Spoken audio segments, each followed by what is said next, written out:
malam ini saya ingin sharing satu hal yang sederhana ya. Saya selalu suka sharing yang sederhana. Mari kita buka dalam kitab 2 Samuel. Kitab 2 Samuel pasal yang kelima. 2 Samuel pasal yang kelima, ayat yang ke-7. 2 Samuel pasal 5 ayat yang ke-7. Yap. Ayat 7. Oke. Tetapi Daud merebut kubu pertahanan Sion, yaitu kota Daud. Singkat ya kalimatnya. Saudara, ada satu kota yaitu yang namanya kota Daud, yaitu Yerusalem. Merupakan satu kota yang pada waktu itu dikuasai atau diduduki oleh suku bangsa yang namanya bangsa Yebus. Dan menduduki Yerusalem ini merupakan hal yang sangat sulit sekali, yang mustahil. Kenapa? Karena Yerusalem itu tempatnya di tempat yang tinggi. Ya, di tempat yang tinggi. Sehingga kalau ada bangsa lain mau menyerang, itu dari jauh udah kelihatan duluan. Gitu loh. Karena itu sebabnya Yerusalem ini merupakan kota yang sangat boleh dibilang hampir mustahil untuk direbut. Makanya ketika Daud mau merebut Yerusalem, orang-orang Yebus itu menghina. Mereka bilang begini, orang-orang buta dan orang-orang timpang akan mengenyahkan engkau. Mereka tuh istilahnya tuh gini loh, bahkan kalaupun kota itu nggak dijaga, cuman isinya orang buta sama orang timpang, Daud pasti nggak akan bisa merebut kota Yerusalem. Jadi menduduki Yerusalem adalah sebuah kemustahilan. Saya nggak tahu apapun kemustahilan yang sedang Bapak Ibu nanti-nantikan untuk dikuasai malam hari ini. Nah, mari kita lihat bagaimana Daud itu pada akhirnya kok bisa merebut Yerusalem. Kita tahu ceritanya bahwa dia tiba-tiba dibukakan pemahaman, dibukakan pewahyuan bahwa ada satu cara yang selama ini tidak pernah dipakai oleh bangsa-bangsa manapun, yaitu melalui menguasai saluran air. Jadi di dalam gunung istilahnya, di dalam bukit. Nah, akhirnya Daud berhasil menguasainya. Pertanyaan saya begini Bapak Ibu, kenapa sih Daud itu ingin sekali menduduki Yerusalem? Ada orang membahas begini. Pada waktu 2 Samuel pasal 5 ini Daud barusan diangkat menjadi raja atas seluruh Israel. Jadi tadinya kan Israel terpecah, Israel dan Yehuda. Kemudian Daud diangkat menjadi raja dari dua-duanya, jadi satu lagi. Kerajaan sebelah utara dan kerajaan sebelah selatan. Ada yang bilang begini, oh Daud itu mau menduduki Yerusalem karena alasan politik, supaya lebih strategis. Karena kalau kerajaan utara dan kerajaan selatan, mesti ngambil ibu kotanya itu tengah-tengah, supaya gampang ngaturnya. Ada yang bilang begitu, saudara. Tapi menurut saya, kenapa Daud itu bisa menduduki Yerusalem? Nah, saya berdoa malam ini, mudah-mudahan kita semua juga menduduki hal-hal yang mustahil ya. Kenapa Daud itu kok ambisi untuk menduduki Yerusalem? Setelah saya pelajarin ceritanya Daud itu kenapa menduduki Yerusalem, apakah benar karena alasan politik, apakah benar karena alasan pemerintahan? Kalau menurut saya enggak. Saya menemukan jawabannya begini. Coba Bapak Ibu lihat, kita buka beberapa ayat dulu ya. Mazmur pasal 92, Mazmur 9, sorry. Mazmur pasal 9 ayat yang ke-12. Oke. Ini salah satu Mazmur Daud.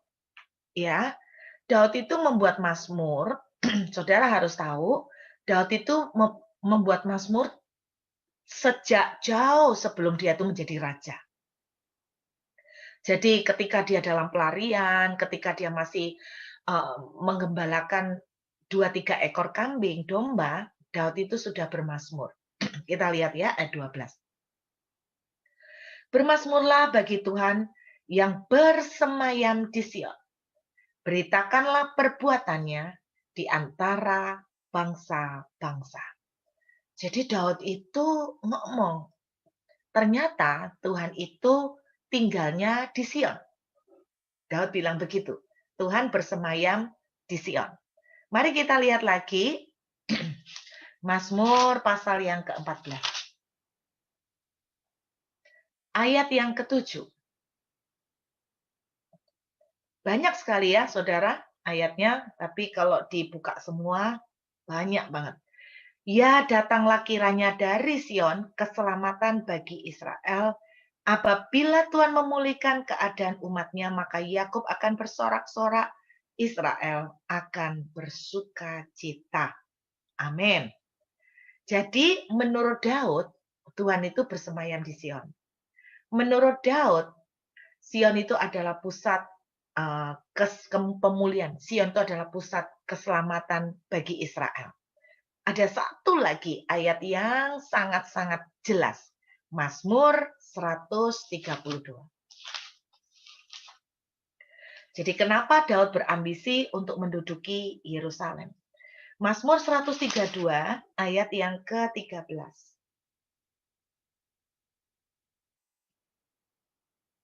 Ya. 132 ayat yang ke-13. Sebab Tuhan telah memilih Sion, mengingininya. Perhatikan, Tuhan mengingini Sion menjadi tempat kedudukannya. Singkat cerita, tadi kita baca 2 Samuel pasal 5 ayat 7, kenapa Daud berambisi menduduki Yerusalem? Sebetulnya bukan karena Yerusalem ada di tengah-tengah, bukan karena Yerusalemnya. Tapi Alkitab menuliskan Yerusalem itu ada di Bukit Sion. Jadi kalau saya simpulkan, kenapa Daud berambisi menduduki Yerusalem? Karena Daud berambisi menduduki Bukit Sion. Saya nangkep ya Bapak Ibu. Kenapa Daud berambisi menduduki Bukit Sion? Jawabannya sederhana. Karena Daud tahu Tuhan suka banget dengan Bukit Sion. Tuhan memilih Bukit Sion sebagai rumah atau tempat tinggalnya. Nah, saya ingin sebelum saya menyimpulkan, saya ingin mengajak saudara kilas balik sebentar. Berbicara tentang Tuhan memilih Sion untuk rumahnya. Ada yang lagi berdoa cari rumah, ada yang lagi berdoa mungkin minta punya rumah. Nah, saya nggak tahu ketika saudara berdoa minta punya rumah, pasti saudara punya kriteria-kriteria, saudara kepengen rumah di mana, rumah seperti apa, di daerah apa, besarnya kayak apa. Nah, ternyata Tuhan itu juga punya selera. Seleranya Tuhan adalah Tuhan suka banget rumah, yaitu di Sion. Nah, saya ceritakan dulu kepada semua teman-teman. Pada waktu orang Israel keluar dari perbudakan Mesir dipimpin oleh Musa, hati Tuhan tuh selalu ingin bergaul dengan orang Israel. Itu sebabnya Tuhan selalu mengajak untuk mereka tuh ketemuan sama Tuhan. Tuhan mulai membuat yang namanya tempat pertemuan atau kemah pertemuan. Nah, kemah pertemuan yang pertama kali yang menjadi contoh dibangun oleh Musa. Di mana Bapak Ibu? Di daerah yang namanya Padang Gurun Sinai. Bukan di Gunung Sinai, tapi di Padang Gurun Sinai. Nah, kalau saudara ingat, itu yang namanya Tabernakel Musa, yang dibagi menjadi pelataran, kemah suci, dan ruang maha kudus. Itu pertama kali rumah pertemuan. di mana Tuhan tuh kepengen ketemu sama anak-anaknya, kepengen ketemu sama Tuhan tuh kepengen tinggal di tengah umatnya. Pertama kali Tuhan membuat rumah, yaitu di padang gurun Sinai. Itu bisa dilihat nanti di Keluaran 40, kita nggak usah baca. Kemudian ketika mereka berpetualang, mulai pindah-pindah, akhirnya di dalam Yosua pasal 18, Saudara juga nggak usah baca ya. Jadi mereka tuh pindah-pindah terus dari tahun ke tahun, selama 40 tahun di padang gurun. Jadi tabernakel Musa ini knockdown ya, jadi bisa bongkar pasang. Sampai akhirnya mereka menetap, Tuhan menetap di satu kemah pertemuan yang dibangun di satu daerah yang namanya Silo. Nah, saya terangkan dulu Bapak Ibu, supaya Anda ngerti ayatnya. Tuhan membuat rumahnya di Silo. Jadi rupanya Tuhan ini pindah-pindah juga Bapak Ibu. Pertama di padang gurun Sinai, kemudian Tuhan menetapkan rumahnya dengan anak-anaknya di Silo dalam Yosua 18 ayat 1. Nah, pada akhirnya di Silo inilah yang paling lama pada zaman kepemimpinan Yosua, terus kemudian lanjut ke dalam zaman kepemimpinan mulai dari hakim-hakim, raja-raja, sampai akhirnya Saudara, jadi ini di Silo ini paling lama. Berapa lama? Saya ini apal Bapak Ibu lamanya. Bukan karena saya pinter sejarah, tapi karena kebetulan angkanya itu angka yang mirip dengan nama restoran, yaitu 369. Nah, lah mirip nama restoran toh, ya kan? Jadi saya paling apal. Rumahnya Tuhan paling lama ada di daerah Silo, yaitu 369 tahun lamanya. Itu paling lama rumahnya Tuhan. Kemudian Tuhan pindah lagi, pindah kemana? Nah, saya kasih lihat Mazmur 78. Mari Bapak Ibu kita lihat. Mazmur 78. Kita lihat ayat yang ke-60. Perhatikan. Jadi rumah Tuhan paling lama di Silo ya, ingat. Perhatikan ayat 60. Tuhan membuang kediamannya di Silo, kemah yang didiaminya di antara manusia. Nah, lihat kan? Tuhan selalu ingin tinggal di tengah-tengah umatnya. Nah, dia membuang rumahnya yang di Silo. Kata Alkitab, jadi dibuang. Tuhan tidak suka, Bapak Ibu. Oke? Kita lihat ayat 61. Ketika Tuhan membuang rumahnya, lihat, ia membiarkan kekuatannya tertawan, membiarkan kehormatannya jatuh ke tangan lawan. Jadi dihancurin semua nih sudah di Silo. Nah, sekarang kita lihat lompat, kemudian kembali tadi. Alkitab menuliskan begini, ayat 68. Jadi Tuhan membuang rumahnya di Silo. Menurut Mazmur 132, Tuhan milih rumah baru, di mana Sion. Lagi-lagi ditegaskan di dalam Mazmur pasal 78, ayat yang ke-68. Tetapi Tuhan memilih suku Yehuda, Gunung Sion, yang dikasihinya. Jadi Tuhan pindah 3 kali ya, Sinai, terus ke Silo, dan Tuhan buang yang di Silo yang paling lama, dan Tuhan suka sekali tinggal di Sion. Kenapa Daud berambisi menduduki Yerusalem? Cuman karena satu alasan Bapak Ibu. Karena Daud tahu betul Tuhan suka Gunung Sion. Daud tahu betul Tuhan itu kepengen banget dapat Gunung Sion. Mazmur tadi yang saya bacakan buat saudara, Mazmur 12, ditulis Mazmur Daud tidak semuanya ditulis setelah dia jadi raja. Banyak yang ditulis jauh sebelum jadi raja. Daud itu sudah ngerti. Ternyata Tuhan itu kepengen banget punya rumah, punya tempat tinggal. Tinggal di tengah umatnya. Di mana? Di Gunung Sion. Jadi ambisi Daud merebut Yerusalem cuman sederhana. Karena Tuhan mau, maka Daud pun mau. Saya ulangin, karena Tuhan suka, maka Daud pun menyukainya. Karena Tuhan menginginkannya, Daud menginginkan yang diinginkan oleh Tuhan. Kesimpulannya sederhana. Bapak Ibu, bagaimana kita menduduki sesuatu yang mustahil?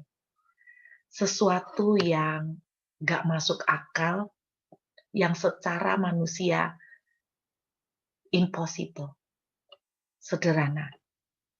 Kalau yang impossible itu memang diinginkan Tuhan, pasti saudara akan mendapatkan. Saya ulangi.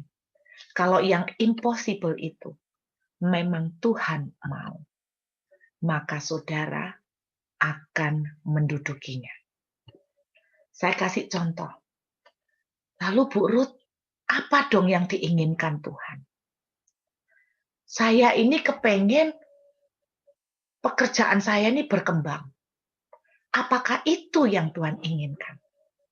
Saya ini kepengen menikah. Apakah itu yang Tuhan inginkan? Saya kasih contoh Bapak Ibu. Kita buka kitab Hakim-Hakim. Hakim-Hakim pasal yang ke-6.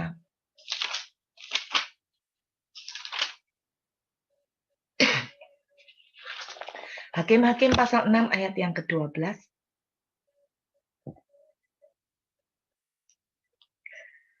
Malaikat Tuhan menampakkan diri kepada Gideon dan berfirman kepadanya demikian. Tuhan menyertai engkau, ya pahlawan yang gagah berani. Malaikat Tuhan bilang, kamu itu pahlawan. Kalau dipanggil pahlawan berarti kamu tuh yang bakal menyelamatkan orang Israel. Kira-kira seperti itu. Saya ajak lompat lagi. Ayat 14. Lihat. Lalu berpalinglah Tuhan kepadanya dan berfirman, pergilah dengan kekuatanmu ini dan selamatkanlah orang Israel dari cengkraman orang Midian. Bukankah aku mengutus engkau?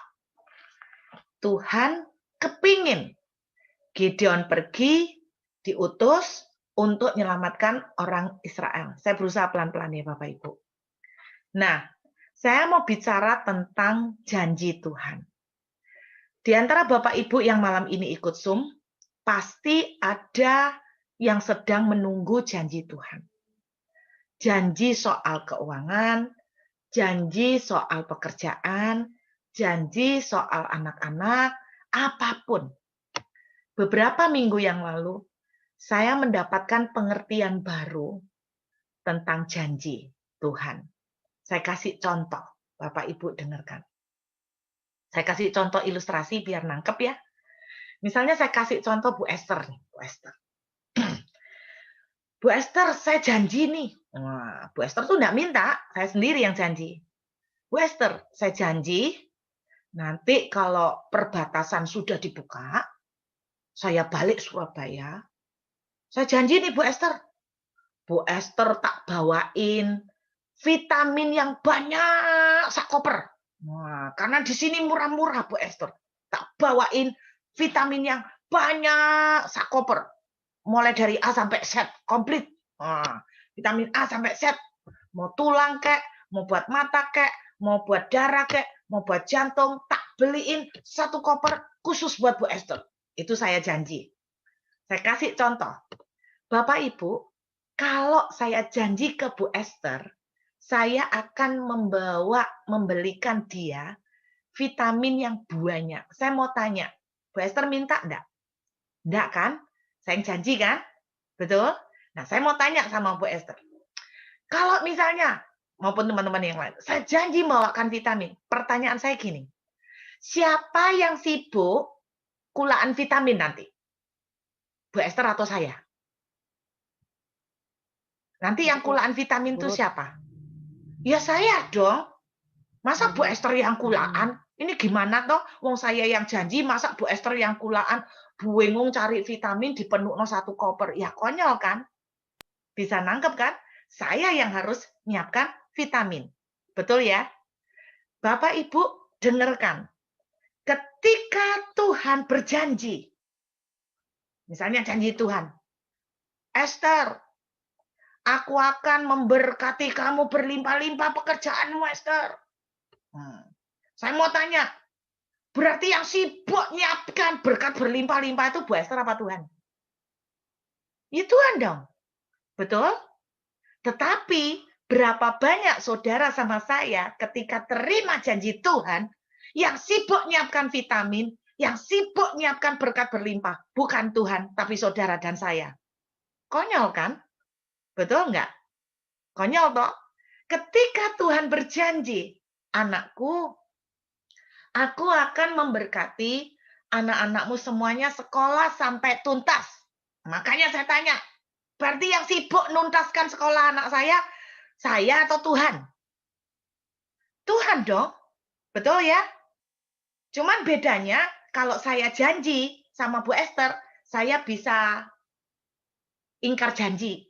Saya bisa berubah pikiran. Karena ketika perbatasan dibuka, saya mulai mikir gini, ngapain ya abot-abot berat-berat mbak vitamin. Waduh, keliru ngomong ini aku. Wis pura-pura kenggong, pura-pura lupa gitu. Saya bisa ingkar janji. Tapi Tuhan tidak pernah bisa ingkar janji. Kalau Tuhan sudah berjanji, saudara akan diubah ke pekerjaannya. Kalau Tuhan sudah berjanji, pekerjaan saudara akan mengembang ke kanan ke kiri. Maka yang sibuk dan pusing menyiapkan pengembangan itu bukan saudara, bukan saya, tapi Tuhan. Amin. Berapa banyak kita yang salah kaprah.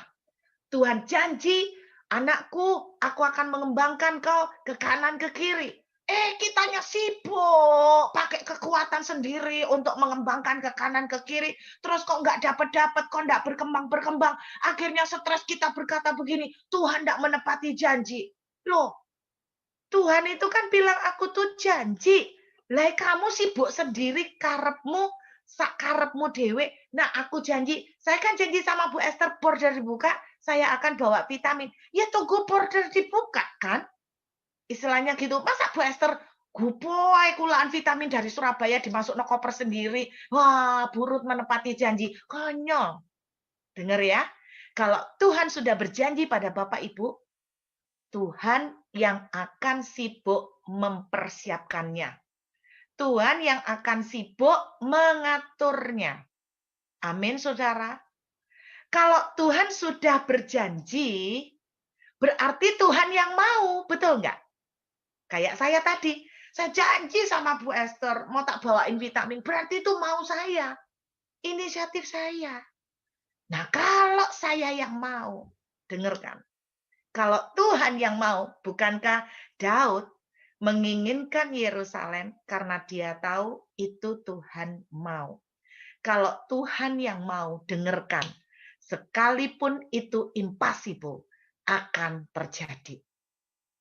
Kalau Tuhan sudah memberikan janji kepada Bapak Ibu akan memberkati secara keuangan, pekerjaan, berarti Tuhan yang mau. Dan kalau Tuhan yang mau, ingat, se-impossible, sesukar apapun, Tuhan akan membuat itu jadi. Sesukar apapun Yerusalem ditaklukkan. Karena Daud ngerti itu yang Tuhan mau. Apapun yang Tuhan mau, pasti akan jadi. Walaupun sulitnya minta ampun. Walaupun Yerusalem itu merupakan kota yang boleh dibilang tidak akan mungkin ditaklukkan. Tetapi kalau itu yang Tuhan mau, itu akan ditaklukkan. Amin Bapak Ibu. Bagian saudara dan bagian saya adalah seperti Daud. Seperti apa Bu Ruth? Seperti Daud, yaitu sepakat dengan yang namanya janji Tuhan.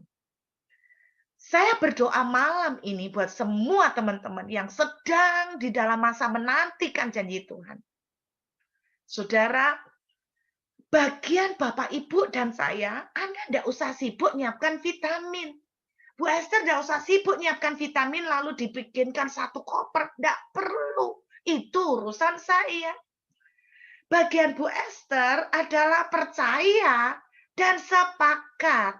Oke, kalau Bu Ruth sudah ngomong vitamin, ya jadilah seperti yang Bu Ruth bilang.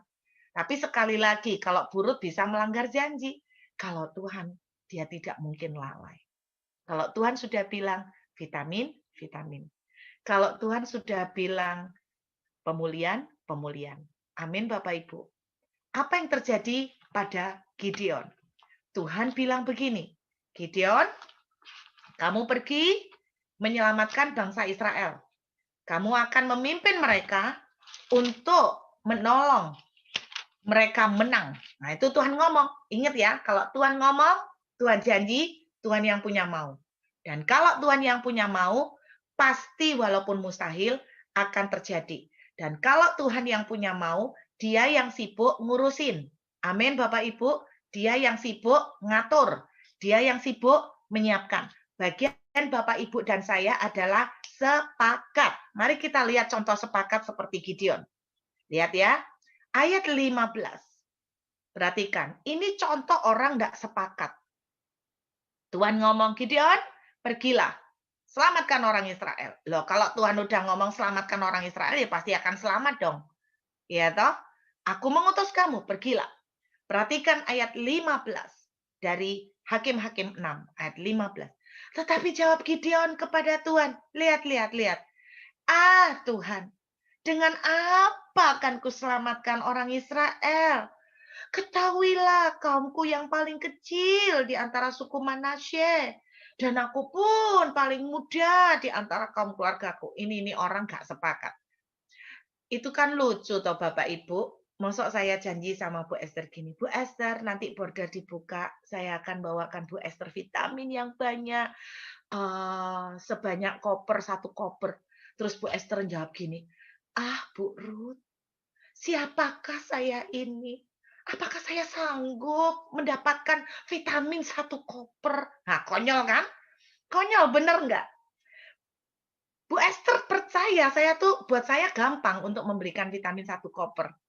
Iya kan?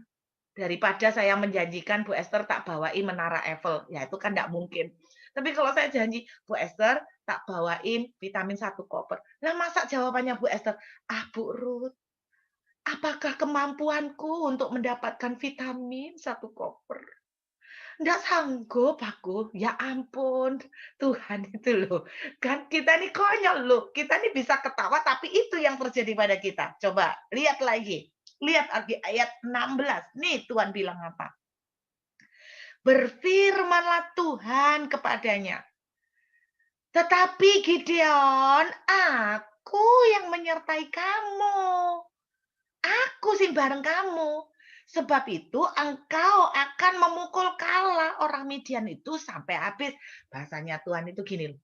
Gideon, bukan kamu, tapi aku yang nemenin kamu. Bisa gitu loh. Perhatikan ayat 17. Lagi-lagi Gideon bilang begini. Maka jawabnya kepadanya. Jika sekiranya aku mendapat kasih karunia di matamu, maka berikanlah kepadaku tanda bahwa engkau sendiri yang berfirman kepadaku. Jadi Gideon ini ragu. Gideon ini, Tuhan. Tuhan. Berkali-kali dia jawab, Tuhan. Iya kan? Coba kita lihat, lompat lagi. Ayat yang ke-22. Kita lompat. Udah dikasih tanda mujizat, ayat 22. Dari Hakim-Hakim pasal 6. Maka taulah Gideon bahwa itulah malaikat Tuhan, lalu katanya, celakalah aku Tuhanku Allah, sebab memang telah kulihat malaikat Tuhan dengan berhadapan muka. Gideon bilang, mati aku ketemu Tuhan, mati ini enggak akan kuat. Tapi lihat ayat 25, ayat yang ke-23. Tetapi berfirmanlah Tuhan. Tuhan ngomong begini, enggak, kamu enggak mati, kamu selamat. Engkau selamat, jangan takut, engkau enggak akan mati. Lalu perhatikan ayat 24. Saya suka sekali respon Gideon pada akhirnya. Ayat 24. Lalu Gideon mendirikan mezbah di sana bagi Tuhan dan menamainya Tuhan itu keselamatan. Inilah pertama kali setelah debat sama Tuhan. Gideon itu akhirnya, tadi Tuhan bilang, Gideon kamu tidak akan mati, kamu selamat. Gideon jawab gini, iya Tuhan, Engkau Tuhan keselamatanku. Berarti bahasa lainnya, Gideon tuh ngomong gini, Tuhan ngomong, Gideon kamu tidak akan mati, kamu selamat. Gideon jawab, iya Tuhan, aku selamat. Ini namanya sepakat. Bapak Ibu, penting sekali di dalam saat-saat kita menunggu janji Tuhan. Saya mengencourage Bapak Ibu. Kalaupun janji yang saudara tunggu dari Tuhan tampak mustahil, gak mungkin. Saya berharap jangan kita merespon seperti Gideon pada awalnya. Tuhan, mana bisa bisnisku itu mengembang. Wong aku tuh lo ndak punya duit. Loh, Bapak Ibu, wong Tuhan itu lo ndak bilang begini. Anakku, kalau kamu punya duit, kembangkan bisnismu. Tuhan ndak ngomong begitu loh. Tuhan ngomong, aku yang akan memberkati bisnismu. Berarti kan urusannya Tuhan nyiapkan modalnya untuk mengembangkan bisnis. Amin Bapak Ibu. Ketika saya ngomong sama Bu Esther, aku mau bawa vitamin 1 koper. Masa Bu Esther jawab gini, Bu Ruth, aku ndak punya duit, vitamin 1 koper. Ya ampun, Bu Esther, kan aku ndak bilang, Bu Esther, aku mau bawa vitamin 1 koper, belian ya. Aku kan ndak bilang begitu. Saya kan bilang, Bu Esther, nanti tak bawain vitamin 1 koper. Sama seperti itu dengan Tuhan. Ketika Tuhan bilang, aku akan memberkati pekerjaanmu. Tuhan bilang, aku akan memberkati pekerjaanmu. Yang memberkati Tuhan kan? Amin. Berarti saudara dan saya tidak perlu pusing gini. Tuhan, pekerjaanku sepi. Mana mungkin?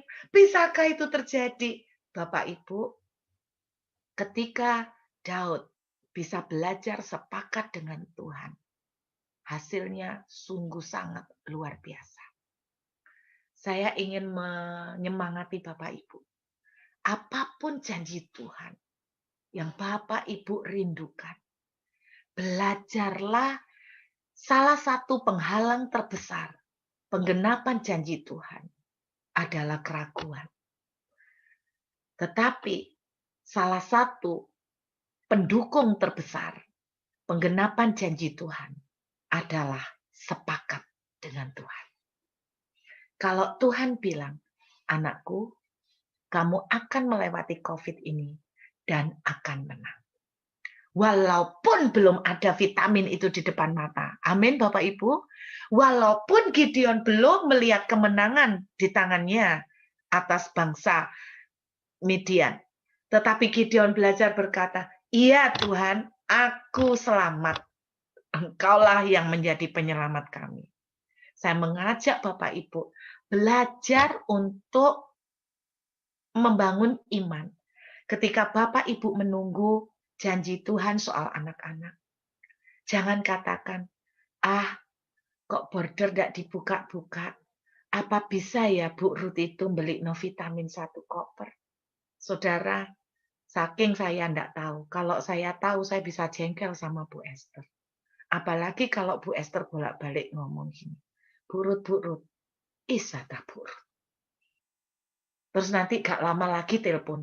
Bu Ruth, yakin tak mau beli sak koper vitamin? Sanggup tak Bu Ruth? Minggu depannya telepon lagi. Nyampe tak Bu Ruth 1 koper. Lama-lama saya ditelepon, saya tuh jengkel. Kenapa? Saya kan bilang begini, Bu Esther kok enggak percaya sih sama saya? Ya sudahlah, kalau enggak percaya, enggak sido, wurung. Nah, itu kalau saya Bu Esther ya. Enggak jadi, gak vitamin-vitaminan. Itu kalau saya. Saya berdoa Tuhan akan jauh lebih setia ya, Tuhan lebih setia daripada saya. Tapi bagaimanapun ketika saudara dan saya ragu, kita akan membawa penundaan. Saya tunjukkan satu bukti lagi ya Bapak Ibu. Satu bukti lagi yuk, kita lihat Kejadian. Satu bukti lagi dari Abraham. Beberapa waktu yang lalu saya sempat membagikan ini Kejadian 13.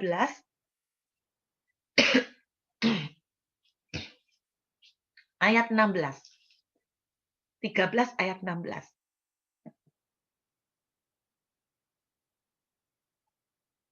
Kejadian 13 ayat 16. Dan aku akan menjadikan keturunanmu seperti debu tanah banyaknya, sehingga jika seandainya ada yang dapat menghitung debu tanah, keturunanmu pun akan dapat dihitung juga. Bapak Ibu, ini pertama kali Tuhan kasih janji ke Abraham soal anak. Jadi Abraham sebelumnya tidak pernah doa minta anak. Ini pertama kali Tuhan itu tiba-tiba keluar inisiatif sendiri. Ngomong sama Abraham, Bram, aku akan kasih kamu anakmu sebanyak debu tanah. Ini pertama kali. Jadi perhatikan, dengarkan. Abraham lo belum minta. Abraham lo belum doa minta anak. Tuhan sudah inisiatif dulu. Setiap kali Tuhan memberikan janji, ingat baik-baik. Itu adalah inisiatif. Maunya Tuhan. Kalau Tuhan janji, aku akan mengembangkan ke kanan, ke kiri. Itu maunya Tuhan untuk saudara mengembang ke kanan, ke kiri. Amin. Waktu Abraham dapat janji pertama kali, anaknya akan sebanyak debu tanah. Umur Abraham 79 tahun. Saya tunjukkan pada Bapak Ibu. Abraham itu berapa lama nunggu sampai punya Ishak? 21 tahun. Tapi saya tunjukkan pada Bapak Ibu. Penantian Abraham yang lama itu disebabkan karena Abraham terlalu banyak ragu. Jadi saya tuh menangkap kalau kita tuh sering ragu, tambah tertunda, tambah sering lama. Coba kita lihat ya, ini ingat ya, Kejadian 13 ayat 16 ini Abraham dapat janji Tuhan pertama kali umurnya 79 tahun. Lalu kita lompat ke Kejadian 15. Kejadian 15 ayat 5. Perhatikan. Lalu Tuhan membawa Abraham keluar serta berfirman, coba lihat ke langit, hitunglah bintang-bintang jika kamu dapat menghitungnya. Maka firman-Nya kepadanya, demikianlah banyaknya nanti keturunanmu. Ini kedua kali Tuhan ngingetno lagi soal janji anak. Tapi kalau yang tadi seperti debu tanah, kalau ini seperti bintang di langit. Umur Abraham waktu Kejadian 15, 84 tahun. Ingat ya, 84 tahun. Oke Bapak Ibu, 84 tahun umurnya. Sekarang saya ajak kita lompat. Kejadian 17 ayat 1. Kejadian 17 ayat 1.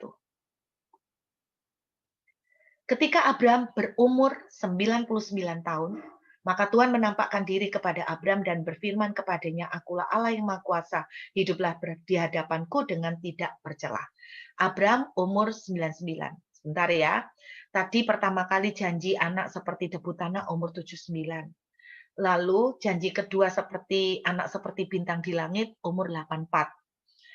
Dan dalam Kejadian 17, Abraham umur 99. Berarti sudah berapa tahun? 15 tahun ya. 15 tahun ya. Berarti total sudah 20 tahun. Sekarang saya ajak lihat Kejadian 18. Lihat, ayat 10. Kejadian 18, ayat 10. Dan firman-Nya, di Abraham itu ketemu 3 orang malaikat. Jadi ketemu malaikat Tuhan yang menyamar menjadi 3 orang laki-laki. Terus mereka bilang begini, dan firman-Nya, sesungguhnya aku akan kembali tahun depan mendapatkan engkau, pada waktu itulah Sarah istrimu akan punya seorang anak laki-laki. Dan Sarah mendengarkan pada pintu kemah yang di belakangnya. Jadi dari Kejadian 18, waktu ketemu 3 orang malaikat ini, umurnya Abraham masih 99. Nangkep ya Bapak Ibu, masih pada tahun yang sama. Lalu kata mereka, tahun depan kamu udah gendong anak. Berarti tahun depannya Abraham umur 100. Berarti Abraham gendong Ishak itu umur 100 Bapak Ibu. Sedangkan Sarah umurnya 90. Sarah sama Abraham selisih 10 tahun. Sarah sama Abraham selisih 10 tahun. Jadi Sarah waktu gendong Ishak itu umur 90 tahun. Nah, yang saya mau ajak lihat ini, lihat ya. Jadi Abraham pertama kali dikasih janji Tuhan, Kejadian 13, itu umur 79. Umur 100, Abraham punya Ishak. Berarti total berapa Bapak Ibu? 21 tahun. Betul kan? 21 tahun. Nah, saya mau tunjukkan pada Bapak Ibu. Selama 21 tahun itu, apa yang sering Abraham lakukan? Perhatikan. Buka lagi kita mundur. Wah, malam ini buka ayat banyak ya. Kejadian 15. Ayat yang pertama. Kemudian datanglah firman Tuhan kepada Abraham dalam suatu penglihatan. Janganlah takut, Abraham. Akulah perisaimu. Upahmu akan sangat besar. Nah, Tuhan bilang, Abraham, jangan takut. Kalau Tuhan bilang, Abraham, jangan takut, berarti Abraham sedang takut. Betul ya?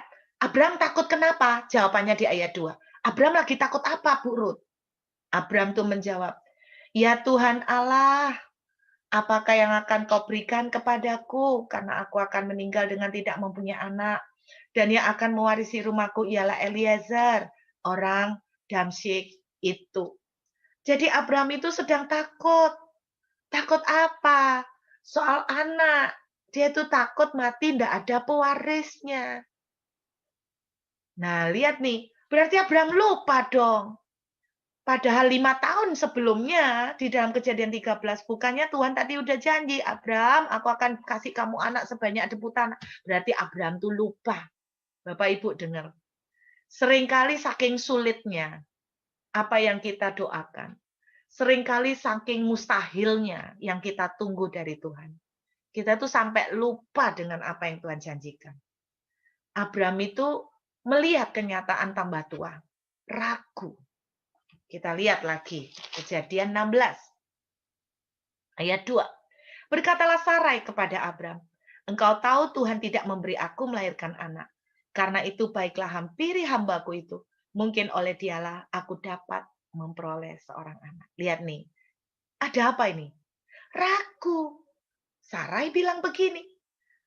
Pak, mungkin maksudnya Tuhan kita punya anak itu bukan dari rahimku. Lek rahimku tuh udah enggak mungkin. Aku tuh udah menopause. Kayaknya Tuhan tuh mau kasih anak, mungkin lewat rahimnya orang lain. Nah, berapa banyak di dalam masa penantian, salah satu yang kita lakukan, kita tuh mulai menganalisa, kayaknya susah deh. Kayaknya Tuhan bilang mau memberkati aku, memberkati pekerjaanku tuh maksudnya ya mungkin memberkati dalam arti rohani mungkin, bukan memberkati jasmani. Mungkin bukan memberkati dalam bentuk keuangan, mungkin secara rohani. Berapa banyak kita mulai merasionalkan. Kenapa kita mulai merasionalkan? Karena kita melihat fakta di depan nggak terjadi-terjadi. Kita mulai ragu. Jadi apa yang terjadi pada kehidupan Abraham selama 21 tahun? Up, down, up, down, up, down. Semakin kita sering ragu, semakin kita akan tertunda. Semakin kita sering ragu, kita tidak akan sepakat dengan Tuhan. Dan semakin kita tidak sepakat dengan Tuhan, semakin penggenapan janji itu akan semakin jauh dari hidup kita. Perhatikan, saya ajak lihat Kejadian 17. Yuk balik lagi, ayat yang kelima. Ingat ya, Kejadian 17 tadi, Abraham umur 99. Ayat 5, karena itu namamu bukan lagi Abram, melainkan Abraham. Karena engkau telah kutetapkan menjadi bapak sejumlah besar bangsa. Bapak Ibu, ternyata Abram diganti namanya menjadi Abraham itu waktu umur 99. Jadi bukan dari pertama dipanggil langsung diganti namanya.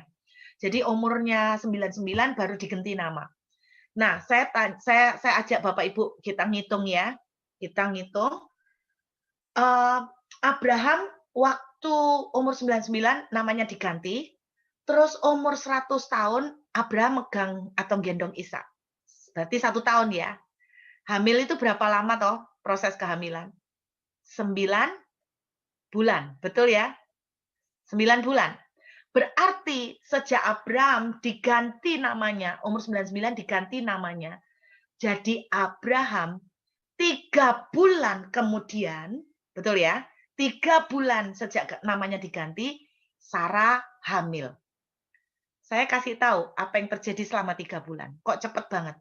Sejak Abraham diganti namanya, 3 bulan kemudian Sarah hamil. Oh, berarti apa perlu aku ganti nama ya, Bu? BN namanya Jom, maka enggak terjadi-terjadi. Bukan itu yang terjadi, Bapak Ibu. Waktu Abraham diganti namanya, Abram artinya Bapak kehormatan. Abraham artinya Bapak banyak anak. Nah, mungkin kalau bahasa Indonesia, kalau kita baca Abraham enggak kerasa.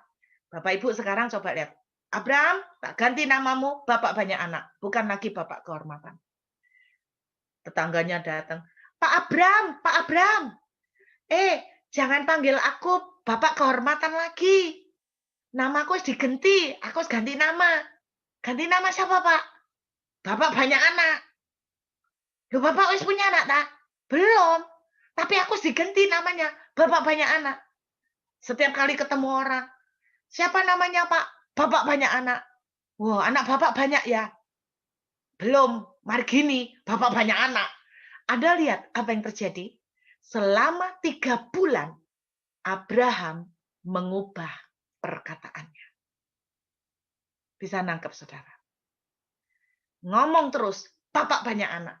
Bapak banyak anak. Bapak banyak anak. Tetangganya mikir gini, edan nih orang, halusinasi. Pak, mbok ya sadar, Pak. Aduh, tambah tua, tambah lupa diri. Tapi dengarkan baik-baik. Abraham terus berkata, Bapak banyak anak, Bapak banyak anak. Inilah salah satu tindakan bentuk melangkah sepakat dengan Tuhan. Dengarkan, ingat ya, saya simpulkan. Semua janji yang Tuhan berikan kepada saudara dan saya adalah maunya Tuhan. Dan kalau itu maunya Tuhan, biarpun mustahil untuk ditaklukkan seperti Yerusalem, pasti bisa. Amin. Pasti bisa. Karena kalau itu maunya Tuhan, ya Dia yang akan sibuk untuk memikirkan menggenapinya. Sama seperti kalau itu mau saya untuk bawa vitamin, saya yang sibuk menepatinya. Amin. Bagian Bapak, Ibu, dan saya, ketika Tuhan berkata, anakku, kamu akan lewati semua dampak COVID ini dan menang. Bagian saudara dan saya, belajar seperti Daud, sepakat. Apa yang Tuhan mau, itu juga yang saya ikutin. Seperti Gideon kita belajar. Jangan berkata, Tuhan, COVID ini bikin tokoku sepi. Tuhan, dari mana mungkin, bagaimana mungkin perusahaanku akan berkembang. Mari kita belajar berkata, Tuhan, kalau Engkau bilang, aku akan diberkati. Aku akan diberkati. Kalau Tuhan bilang, Esther, kamu anakku yang kuberkati. Biarpun COVID gonjang-ganjing terjadi, Esther harus tetap belajar berkata seperti Abraham. Aku bapak banyak anak. Aku orang yang diberkati. Tuhan mau engkau diberkati. Kalau Tuhan mau, Dia pasti akan menggenapi itu. Kalau Tuhan yang mau, Dia pasti akan membuat itu jadi. Wong Dia yang mau kok, bukan saudara yang mau. Iya kan? Wong maunya Dia. Amin. Kalau Dia sudah mau memiliki keinginan yang sama dengan yang Dia mau. Kalau Tuhan mau memberkati saudara, saudara mau enggak loh? Saudara bilang, mau. Tapi Anda jawabannya gini, Tuhan, Gideon, kamu akan menang. Tuhan, kamu ini mau enggak sih? Aku ini mau kamu menang. Gideon jawab, Tuhan. Saya berdoa hari ini kita enggak, Tuhan. Tapi hari ini kita akan belajar berkata, Tuhan, kalau Engkau bilang, pekerjaanku akan mengembang ke kanan ke kiri, biarpun terjadi COVID. Kalau itu yang kau mau, aku mau. Aku sepakat. Amin. Aku sepakat. Ya Tuhan. Kalau Engkau bilang diberkati, iya Tuhan, diberkati. Kalau Engkau bilang berbuah, iya Tuhan, berbuah. Kalau Tuhan bilang anak-anakmu akan cinta Tuhan, iya Tuhan, anak-anakku akan cinta Tuhan. Lepaskan perkataan. Ketika Abraham dan Sarah ragu terus, 20 years, 20 tahun, Abraham harus menunggu. 20 tahun lebih. Saya berdoa, Bapak Ibu, ketika Anda mulai ragu, tetap teruslah perkataan. Ya Tuhan, ya Tuhan. Jangan, Tuhan, aku mau kamu diberkati. Ya Tuhan, aku diberkati. Hati mungkin ragu, mulut jangan ucapkan keraguan. Alkitab menuliskan iman timbul dari pendengaran akan firman. Ketika Anda bilang, iya Tuhan, aku diberkati. Hatimu yang ragu mulai dikuatkan lagi. Ya Tuhan, aku diberkati. Ya Tuhan, tidak ada yang mustahil bagimu. Ya Tuhan, Engkau berkuasa. Ya Tuhan, Engkau Jehovah Jireh. Ya Tuhan, Engkau El Shaddai, Allah yang Maha Besar. Lama-lama, akhirnya hati yang ragu jadi dikuatkan. Hati percaya, mulut mengaku, lalu diselamatkan. Amin. Ketika hati dan mulut sudah sinkron, sejalan, hati ragu, ya Tuhan, kuat lagi nih. Ya Tuhan, akhirnya jadi utuh, imannya jadi bulat, ledakan mujizat akan terjadi. Amin. Karena itu Bapak Ibu, apa yang Tuhan sudah janjikan, yang Bapak Ibu tunggu, jangan bereaksi seperti Gideon. Tuhan, Bu Esther, saya janji Pak vitamin. Bu Ruth, apakah saya sanggup? Loh, ya apa sih? Wong aku jadi vitamin kok kamu yang sanggup. Aku enggak tanya kamu sanggup. Ketika Tuhan berjanji, aku akan membuat anak-anakmu jadi orang yang hebat. Anda jangan berkata, Tuhan anakku keras. Loh, ya apa sih? Wong aku sih mau bikin anakmu hebat kok. Aku mau buat anakmu hebat. Loh kok saudara sing mulek sendiri, bingung karepe dewek, konyol. Mari hari ini kita belajar sepakat dengan Tuhan. Amin. Kalau Tuhan mau memberkati, ya amin. Kalau Tuhan mau menyembuhkan, ya Tuhan, aku sembuh. Kalau Tuhan mau melimpahi anak-anak kita dengan kepercayaan, ya Tuhan. Amin, saudara. Kalau Tuhan janji, anak saudara akan jadi pengusaha, ya Tuhan. Jangan bilang, Tuhan, ngarain dablek, mokong, angel dikandani. Bertobat Bapak Ibu. Ya, ingat wong saya yang bilang, satu kali, jadi ada contoh simpel ya, satu kali suami saya tuh ngomong gini, suami saya tuh punya kemampuan fotografi, Bapak Ibu.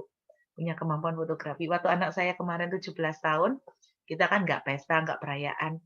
Tapi saya cuma bilang, ya difotoin aja lah. Nah, terus papanya, misalnya nih, papanya bilang gini, Jenes, papa akan motoin kamu.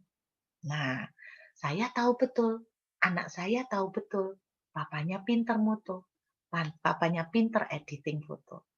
Nah, kan konyol kalau si Jenes berkata begini, papa, aku kurang fotogenik. Padahal, kalau papanya udah pinter, ngerti Photoshop, nggak usah khawatir nggak fotogenik. Karena papanya tahu apa yang harus dilakukan. Sama, ketika Tuhan janji, Dia yang berkuasa untuk menggenapi. Sepakat dengan Tuhan malam ini Bapak Ibu. Saya berdoa nggak lagi Tuhan. Nggak lagi Tuhan. Amin saudara.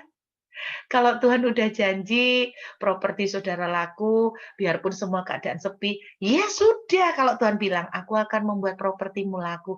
Ya Tuhan. Amin Tuhan. Propertiku laku. Jangan bilang, Tuhan, kondisi susah.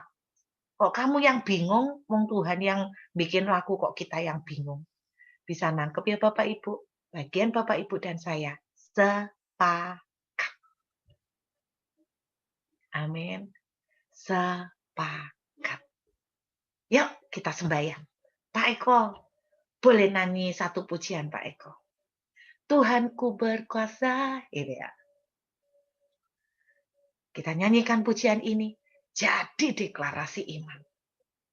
Saya percaya apapun yang Bapak Ibu sedang nantikan. Ingat ya, biarpun Yerusalem itu susah untuk ditaklukkan. Kalau Tuhan mau, bisa.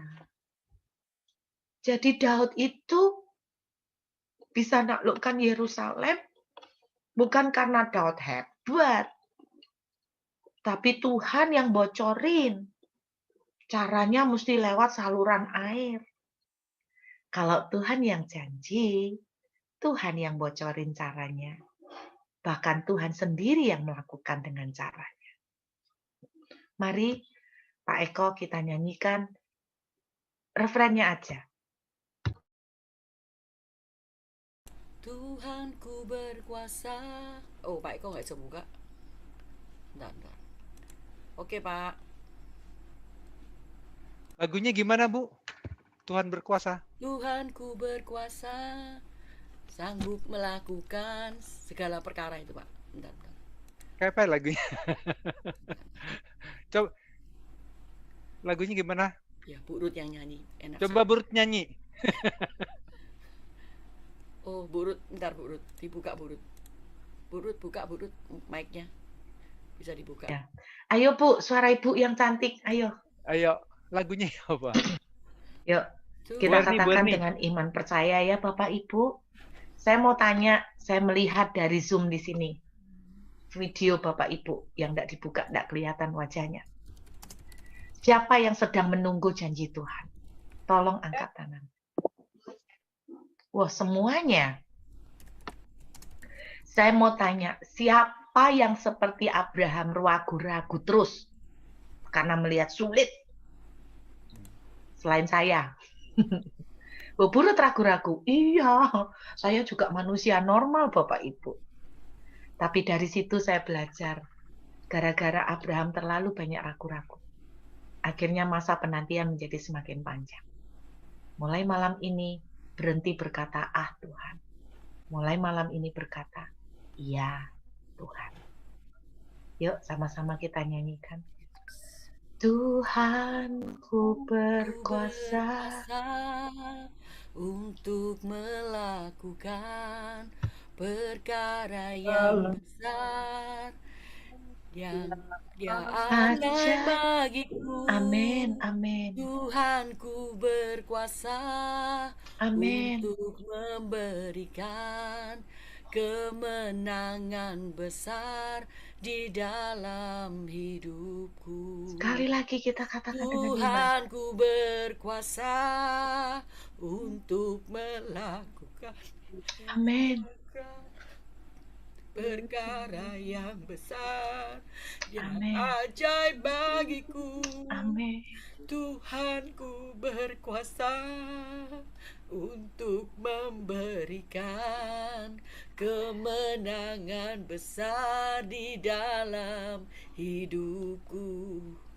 Tuhanku berkuasa untuk melakukan segala yang besar Amin. dan ajaib bagiku. Yes, Tuhanku berkuasa untuk memberikan kemenangan besar di dalam hidupku. Baik, kau boleh ngiringin kami dengan musik. Terima kasih Tuhan. Saya percaya Tuhan hadir tengah kita malam ini. Amin. Untuk melakukan Amin. besar tidak ajaib bagiku.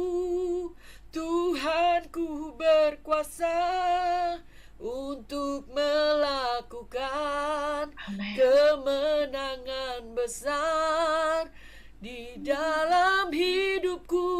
Yes, Lord. Tuhanku berkuasa untuk melakukan kemenangan besar. Dia ajaib bagiku.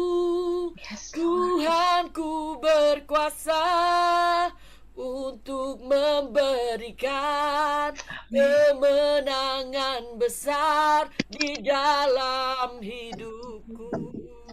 Malam ini kami menghampiri Engkau, Tuhan. Engkau melihat setiap tangan yang diangkat. Selama ini kami salah kaprah, Tuhan. Kalau Tuhan yang janji, berarti Tuhan yang sibuk nyiapin. Bukan kami. Tapi berapa kali kami lupa. Kami yang berusaha untuk nyiapin dengan kekuatan kami sampai kami stres-stres dan down sendiri. Dan malam ini kami diingatkan kalau Tuhan yang janji, Tuhan yang mau. Kalau berarti Tuhan yang mau, Tuhan tidak mungkin dong tidak melangkah. Kalau Tuhan yang mau, ya Tuhan yang akan sibuk untuk bikin itu terjadi. Dan bagian kami malam hari ini, kami belajar seperti Daud. Sepakat. Yang Tuhan mau, itu yang kami mau. Kalau Tuhan mau berkati kami, Kami mau jawab, ya Tuhan, aku mau. Aku mau, aku diberkati. Bukan berkata, Tuhan. Saudara, biar malam ini kita diingatkan. Kalau Tuhan itu, kadang-kadang kita ini konyol. Kalau ada orang itu ngomong gini, aku tuh mau kasih kamu duit. Adalah konyol kalau kita tuh jawab, aku nggak bisa. Tokoku sepi. Adalah konyol kita menjawab seperti itu. Kalau ada orang ngomong, aku mau kasih kamu duit. Maka jawaban kita, iya, terima kasih ya. Terima kasih. Terima kasih aku dikasih duit. Kita harus belajar sepakat dengan Tuhan malam hari ini. Saya melihat seperti satu penglihatan kayak kayak tirai yang dibuka. Ada banyak tirai-tirai yang menyelubungi, selaput yang menyelubungi mata kita. Sehingga membuat kita tidak bisa melihat bahwa kalau Tuhan memang menginginkan Bukit Sion, bisa gak digenapin? Karena Tuhan yang akan lebih sibuk untuk bikin itu terjadi. Bapak Ibu, saya melihat banyak dari saudara malam hari ini. Untuk dibukakan Tuhan tabir itu. Supaya nggak tertutup lagi. Karena keraguan. Tapi saya berdoa malam ini kita sepakat.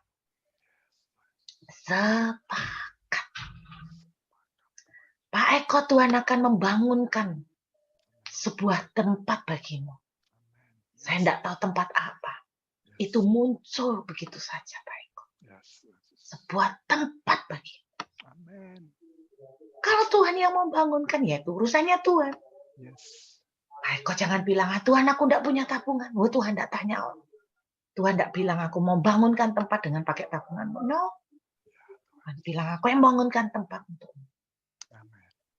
Pak Tekno, Tuhan juga bilang, di beberapa waktu yang lalu, saya melihat Pak Tekno itu, engkau orang yang mengasihi Tuhan, engkau yang takut akan Tuhan. Engkau tuh tidak kepengen nyalai Tuhan. Engkau tuh kepengen apa-apa itu benar-benar maunya Tuhan. Dan engkau seringkali menabur tanpa pamrih. Dan Tuhan katakan, engkau menabur tanpa hitungan untuk Tuhan. Bersiaplah. Tahun 2022, Pak Tikno. Engkau akan ditaburi juga oleh Tuhan. Engkau yang akan menerima taburan dari Tuhan. Ada banyak sumber yang dikirimkan Tuhan kepadamu. Menaburkan berkat untukmu. Menaburkan berkat untukmu. Karena engkau juga udah menabur, bahkan untuk menabur hamba Tuhan, untuk menabur pelayanan. Dan Tuhan akan mengembalikan, memberikan kepadamu upah. Seperti Tuhan bilang kepada Abraham, upahmu besar. Saya nggak tahu upah apa yang akan Tuhan berikan kepada engkau. Terima dengan percaya. Ibu Esther, Tuhan melihat hatimu, dan saya berdoa malam ini, miliki hati yang seperti hati seorang hamba. Seperti hati seorang hamba yang rendah hati. Bu Esther, saya cuma mendengar Yesaya 54. Yesaya 54. Aku akan melapangkan tempat kemahmu.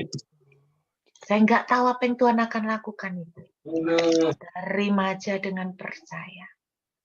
Terima. Ibu yang tadi menyanyikan pujian, sorry saya nggak tahu nama Anda. Saya cuma menangkap ada seseorang yang sangat menjadi tangisanmu malam hari ini. Seseorang yang menjadi doamu di hadapan Tuhan. Dan Tuhan bilang, adakah sesuatu yang mustahil bagiku? Aku akan melimpahi engkau. Lihat, saya melihat tangan Tuhan sendiri yang akan mengangkat, mempermuliakan beberapa anggota keluarga ibu dengan cara yang tidak masuk akal. Ada satu orang yang juga akan mendapatkan kayak tawaran yang bagus banget, tawaran yang luar biasa, yang tidak pernah diduga-duga akan terjadi Amen. buat dia. Yes. Dan itu yang Tuhan akan kasih buat engkau. Dan aku berdoa, Tuhan, Ibu Syokjo nggak usah khawatir. Tuhan menjaga engkau, bukankah Tuhan adalah suami bagi engkau? Orang boleh bilang susah, keadaan boleh bilang sepi. Tapi saya melihat selalu ada aja cara yang Tuhan kirim Ibu untuk kirimin berkat buat Ibu Syokjo. Buat Ibu Krishna Reni, saya cuman menangkap, dengar. Ada belati. Saya melihat gambar belati. Saya cuma nangkep belati itu bicara. Belati itu bukan pedang. Belati itu lebih banyak bicara tentang sorry. Ada seseorang yang seperti mau menikam dari belakang. Tapi Ibu Krishna, saya melihat tangan Tuhan lebih gede. Amen. Ketika ini belati mau ditikamkan kepadamu atau kepada keluargamu. Ada tangan Tuhan yang besar yang menamengi menjadi perisai. Amen. Jangan khawatir. Yes. Jangan putus asa, Bu. Sekian tahun engkau berdoa untuk keluargamu. Sekian tahun kau sembahyang dan semuanya tampak seperti tertutup buat engkau. Tapi dengar, Tuhan tuh tidak pernah merem. Mungkin belum kau dapatkan dari tahun-tahun kemarin, bolak-balik mau naik kayak kejegal, mau naik kayak kejegal. Tapi Tuhan bilang, jalanku bukan jalanmu. Tapi dengerin, Tuhan akan bawa kamu naik, Tuhan bawa keluargamu naik, tapi bukan dengan cara seperti yang kamu bayangkan. Sama sekali beda. Mungkin kamu mikirnya harus dengan cara seperti ini, tapi Tuhan akan bawa kamu naik. Cuman caranya nggak seperti yang kamu bayangkan. Dan siap-siaplah, sabar. Orang sabar, Tuhan tuh nggak akan permalukan. Tahun ini mungkin merupakan tahun proses dan tahun-tahun kemarin. Bukan hanya tahun COVID, tapi sebelum COVID pun kau sudah melalui banyak pemrosesan. Tapi Tuhan katakan, tahun depan kau akan menang, Ibu. Tapi bukan dengan cara seperti yang kamu bayangkan. Juga bukan dengan pemikiranmu. Pokoknya beda sama sekali dengan apa yang kamu bayangkan. Terima dengan percaya. Bapakku berdoa memberkati semua anak-anak Tuhan yang hadir di Zoom malam hari ini. Biar berkat Tuhan yang terbaik turun atas mereka. Biar kekuatan iman bangkit kembali.